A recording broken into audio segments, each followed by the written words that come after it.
প্রধানমন্ত্রী বিষয়টি রিভিউ করার জন্য যত সরকারি যত সামর্থ্য আছে সমস্ত কিছু সেগুলো যাচাই করেছেন। উনি দেখেছেন যে কীভাবে চলছে, কাজ কী অগ্রসর হয়েছে, মন্ত্রণালয় কী পদক্ষেপ নিয়েছে এবং আমাদের কী অবস্থা আছে। আমি এটুকু জাস্ট সংক্ষেপে এটুকু বলতে পারি যে আমাদের এর আগে জেনারেলি 15 দিনের একটা রিজার্ভ থাকতো, তো এখন পর্যন্ত রিজার্ভ সাফিসিয়েন্ট রয়েছে এবং যেগুলা প্যানিক বাইং হচ্ছে অনেকটা আমার চোখেও পড়েছে যাই। প্যানিক বাইং বা ইচ্ছা করে করতেছে কি না এইগুলো তো অতিরিক্ত কিনলে তো নষ্টই হবে বলে মনে হয় তেলগুলা। তো এগুলো হচ্ছে কিছু, তো সেটা হয়তো আর কদিন পরে কেটে যাবে।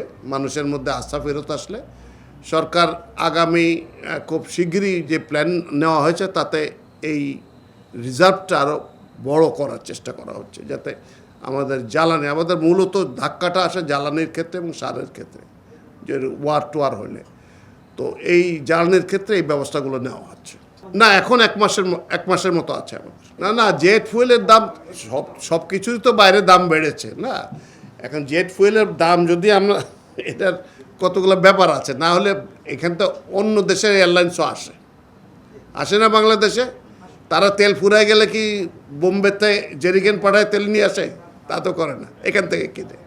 তখন আমরা একটু লসে পড়ে যাই, বুঝতে পারছেন কথাটা।